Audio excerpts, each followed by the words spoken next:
Hey friends, welcome back to Homestead on a Prayer.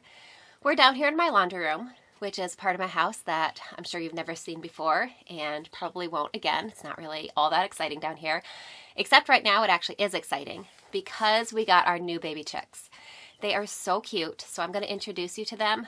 Right now they're staying in our laundry room, so I'm just going to show you the little babies that we got and just show you real quick what we're using for a brooder setup. So for a brooder to actually keep them in, we got this sort of, it's like a pop-up little animal tent. I think it was called a small animal playpen, just on Amazon. You can see we don't have a lot of room in here, so we're kind of squished in here. But this, I really like it. So you can see it has a zipper top, so it encloses completely on the top. It keeps the chicks completely contained. It's mesh through here and mesh on top so that they can breathe really well. So I went with that because it was a lot easier and honestly I think cheaper than trying to make something ourselves would have been.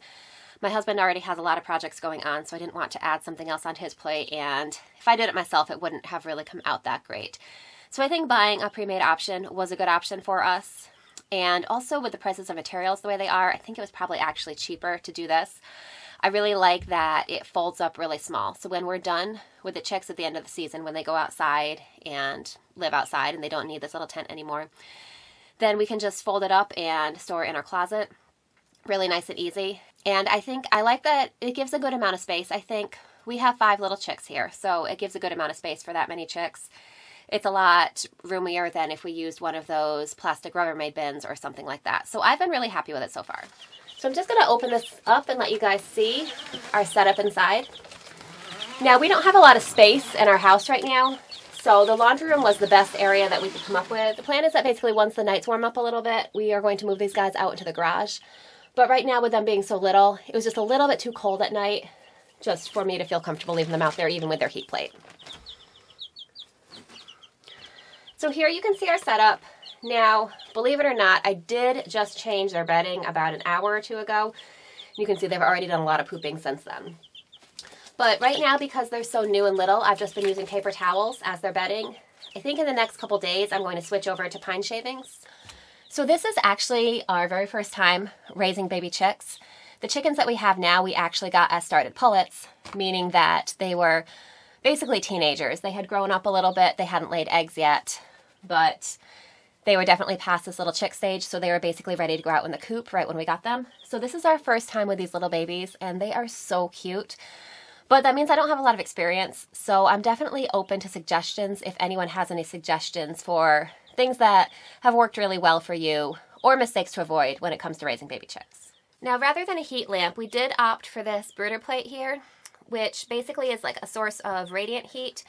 As you can see, the chicks can go right underneath it, and this is supposed to be a lot safer than a heat lamp, and it kind of mimics the way chickens would live with a mother hen. So they can roam around and explore if they want to, but then whenever they need some warmth, they can just go right back under this heat plate and warm them up. I really didn't like the idea of a heat lamp, mostly because it seems like such a fire hazard. I know that there are ways to really clamp it in securely, but I just wanted to avoid the risk, especially because these baby chicks are in my house. And of course, I didn't want to take any risk with their little lives either. So because of that, a brooder plate seemed like a safer and also an easier option.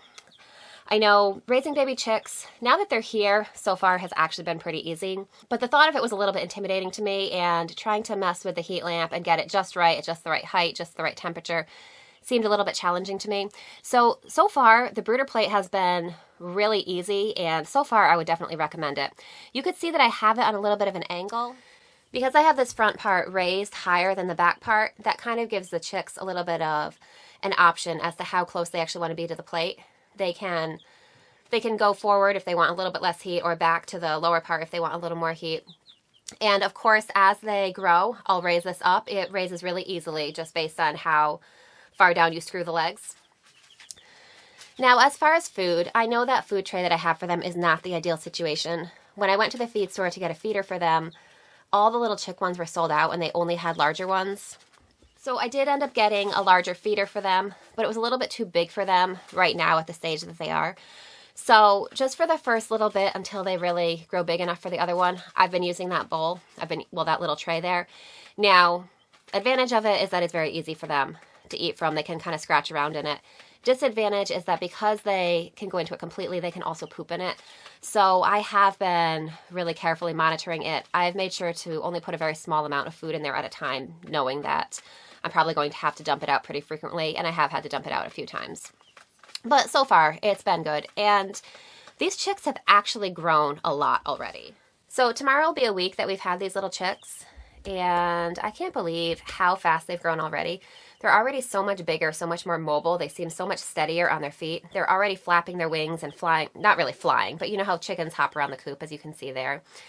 They're just running around, and it really does happen crazy fast. So the reason I started off with paper towels for their bedding is I've just seen that people do that, and it seemed like it would make sense as far as being easy to change. So basically, I change it out completely every morning, and then kind of throughout the day, if there are spots that get especially messy, I'll change those out. And I always put fresh bedding under the heat plate at night before they go to bed so that they're not standing on their poop while they sleep or anything like that. Now, the paper towels do give them some good traction for their feet. It's supposed to be better than newspaper because newspaper can get kind of slippery when it's wet, and this allows their leg muscles to develop, just to develop well, being on the paper towels. But it is fairly easy to change out. And also, as you could see, you probably noticed in there that I had some food sprinkled around on the paper towels, not just in their tray. And that kind of allows them to just have a little bit of entertainment. People say that it encourages their foraging instincts, gives them a chance to scratch and peck at the ground the way they would if they were outside. So as I said, I'm completely new to this, so I'm just basically going by what I've read and what I've seen other people do, just basically the advice I've gotten from people. But that's what I've heard, and it really does seem to be working well so far. So I got this little waterer here, and I've been really happy with this so far. As you can see, this is, doesn't really want to focus, but as you can see, this is a nipple waterer. So basically the chicks will just peck like at this little part here, and water comes out, and I just have a little Tupperware lid under there to catch the drips. But it works really well, as you can see. I think this little one's about to demonstrate for you.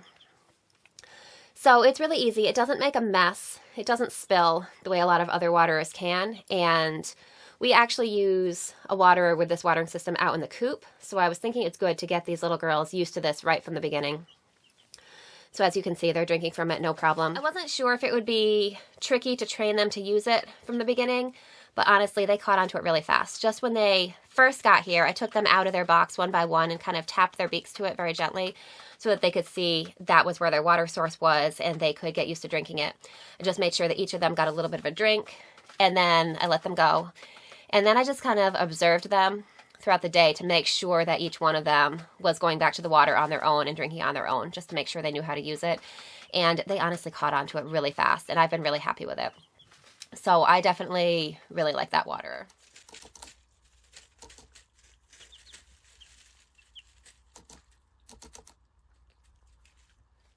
So I do really hope to train these chicks to be really friendly. So I've been trying to spend time with them several times throughout the day. They do really like to eat out of my hand. Even though it's the exact same food that they have in their tray and scattered around, something about the novelty of eating out of my hand they seem to really like. So I'll periodically put my hand down in there with some food, and they all love to come over and eat out of my hand, and they love to climb on my hand. They're super cute and super sweet. So I've really been enjoying them so far.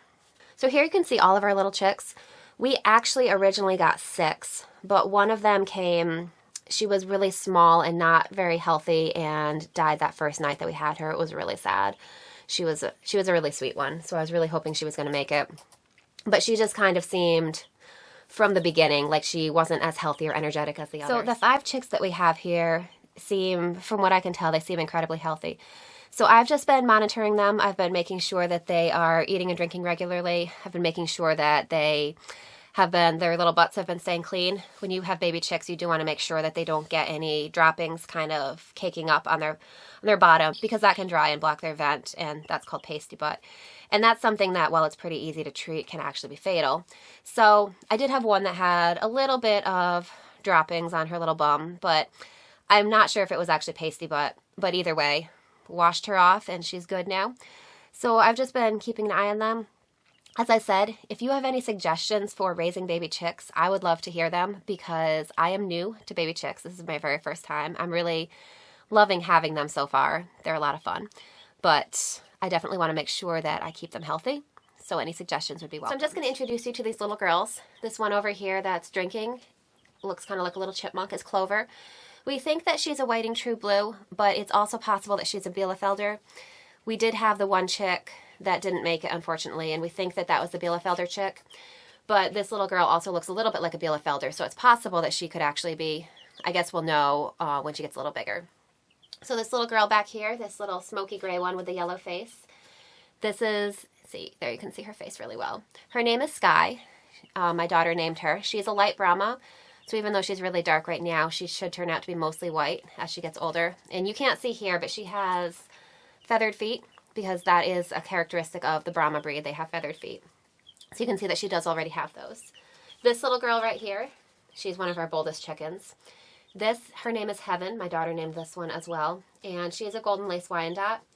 We do have one other golden lace Wyandotte who actually just ran underneath the heat plate. And this little girl here, this one doesn't have a name yet. My son's going to name her and he's still deciding. Oh, and there's our other little golden lace Wyandotte. So those two, this one here and the one under the heat plate, don't have names yet. My husband is going to name one of those and my son is going to name the other one, and they're both still deciding. So those don't have names yet, but they will hopefully really soon. So we are really enjoying having these little girls. Again, if you have any suggestions, any tips, or mistakes to avoid when it comes to raising baby chicks, I definitely would love to hear your experience. I'm really enjoying having these little babies, and I'm hoping that the fact that I've had them since they are babies would kind of help them to be a little more comfortable with us. Now, all my adult chickens, they love to hang out with me, but they don't like to be touched or picked up. And I'm hoping that these little babies will be a little more comfortable being handled since they have been with me basically since they were born. So it's almost been a week that we've had these little girls. We got them, tomorrow will be a week. So they've already grown quite a bit. They are starting to get, their wings are really developing. You can see they're starting to get little bits of tail feathers. They're getting a lot more mobile and steady on their feet. And we're really getting to see their little personalities a little more. So I'm looking forward to sharing with you guys their progress as they grow. We are going to be expanding our chicken run. That's mostly going to be Dan's project. So we're planning to film as much of that as we can and share the update with you as we expand our chicken run. So in case you're interested in any of these products, I'm just going to go ahead and link basically the tent, the brooder tent that they're in, the heat plate that they have, and also that waterer. I just got all those on Amazon, so I'm just going to link those in the video description in case you're interested in purchasing any of those. I'll just show you the ones that I got. As I said, we've been happy with all of them. So I hope you guys are having a great day, and I can't wait to see you guys again soon. I'll see you next time.